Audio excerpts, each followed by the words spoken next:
Assalamualaikum warahmatullahi wabarakatuh. Perkenalkan, nama saya Siti Umairah dari absen 34. Sini saya akan menjelaskan biografi pahlawan Raden Ayu Laksmaningrat. Pada masa kecil, Raden Ayu Laksmaningrat lahir di Garut, Jawa Barat pada tanggal 29 Maret 1854. Ia adalah putri dari Raden Haji Muhammad Musa, seorang ulama, sastrawan, dan bangsawan Sunda yang terkenal, serta Raden Ayu Dia. Keluarga Laksmaningrat termasuk kalangan priai terpelajar, sehingga ia tumbuh dalam lingkungan yang sangat menghargai pendidikan dan budaya. Sejak kecil, Laksmaningrat sudah menunjukkan minat besar pada membaca dan menulis. Ayahnya sangat mendukung hal itu. Ia kemudian diasuh dan disekolahkan oleh keluarga Belanda, yaitu CMA dan Van der CHIJS, Presiden Garut saat itu. Dari situ ia belajar bahasa Belanda dengan sangat baik, bahkan menguasai lebih cepat daripada anak-anak Belanda di usianya. Pada masa remaja, R.A. Laksmaningrat tumbuh menjadi gadis cerdas dan berwawasan luas. Kemampuannya menguasai bahasa Belanda memberinya peluang besar untuk mengenai ilmu pengetahuan modern, terutama mengenai pendidikan dan emansi perempuan. Ia mulai menerjemahkan buku-buku cerita dan pendidikan anak-anak dari bahasa Belanda ke bahasa Sunda, agar masyarakat pribumi, khususnya perempuan, bisa memahami ilmu dan nilai moral dari buku-buku tersebut. Karya-karyanya yang terkenal antara lain Carita Erman 1875, Warna-Sari Dongeng-Dongeng Walanda 1884. Karya-karya ini berisi cerita rakyat Eropa yang diubah dengan nilai-nilai moral dan budaya Sunda, supaya mudah diterima dan oleh masyarakat pribumi. Pada masa perjuangan, R.A. Laksmaningrat dikenal sebagai pelopor pendidikan perempuan di Tatar Sunda. Di masa itu, perempuan masih dianggap hanya bisa mengurus rumah tangga. Namun Laksmaningrat berani melawan pandangan itu.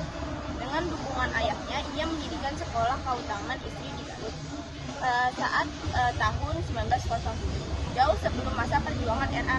Kartini yang dikenal luas. Sekolah itu mengajarkan membaca, menulis, berhitung, dan berketerampilan rumah tangga seperti menjahit dan merendam, agar perempuan bisa berani sendiri tanpa meninggalkan kodratnya.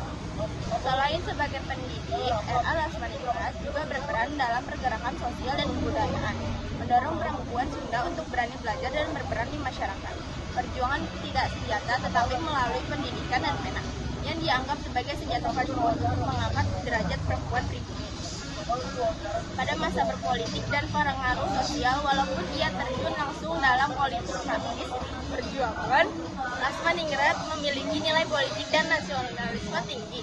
Ia menentang secara halus sistem kolonial yang menindas pendidikan pribumi dengan cara menyebarkan ilmu kepada perempuan. Dengan mendidikan kaum perempuan, ia sebenarnya ikut memperjuangkan kesadaran nasional di kalangan masyarakat pribumi, terutama di Priangan. Ia menjadi tokoh panutan bagi generasi setelahnya, terutama kaum Sunda yang dikenal ikut aktif dalam pergerakan nasional. Pemikiran dan perjuangannya dianggap sejalan dengan era Kartini, meski muncul lebih awal di tanah Sunda. Akhir hayat Laksmaningrat wafat di Garut pada tahun 1984 pada usia yang ke-94 tahun. Ia dimakamkan di Garut, tempat terakhir, dan diabadikan hidupnya untuk pendidikan. Alasan wafatnya adalah karena faktor usia dan sakit tua. Hingga akhir hayatnya, ia tetap dihormati sebagai tokoh pelopor pendidikan perempuan Sunda dan perintis gerakan emansi melalui pendidikan dan sastra, warisan, dan penghargaan. Hingga kini, nama R.A. Laksmaningrat dikenal dalam berbagai bentuk.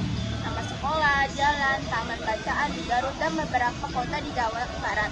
Diusulkan menjadi pahlawan nasional Indonesia karena jasanya dalam mendiang pendidikan dan sastra.